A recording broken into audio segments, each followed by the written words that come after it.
C'est l'inclusion totale de Monsieur le Président. Voilà, ça va jusque-là.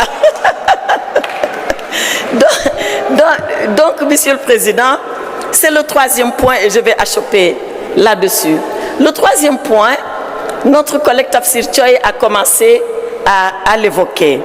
Et le DSI, que j'ai félicité en lui disant en réunion de bureau, si vous faites de ce vieux bâtiment historique, qui est un patrimoine, je ne dis même pas national, mais panafricain, si vous en faites un immeuble intelligent, alors nous serons en phase et totalement en phase avec la modernité et je pense que c'est vers cela que nous allons aller.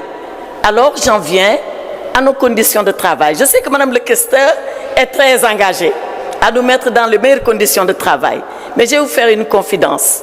La première fois quand j'ai été nommée présidente de groupe parlementaire, je voulais avoir une salle de réunion pour le groupe parlementaire. On m'a dit qu'elle n'existait pas. Que même la majorité, je pense, est logée à la même enseigne. Que nous allons emprunter des salles selon la disponibilité et comme très souvent, elles sont très occupées et comme elles ne sont que deux, vous voyez un peu la raréfaction de l'outil de travail de ce point de vue. Alors, Monsieur le Président, je vais peut-être enfoncer des portes ouvertes, mais je vous engage, Monsieur le Président, à trouver ces salles fonctionnelles, polyvalentes, pour que nous puissions travailler dans d'excellentes conditions. Que chaque député ait envie, le matin, après sa toilette, après son café, après sa prière, après son café, de courir vite à l'Assemblée nationale parce qu'il y trouve le confort et tout le confort qu'il lui faut pour être sur le travail et sur le fil du travail ininterrompu.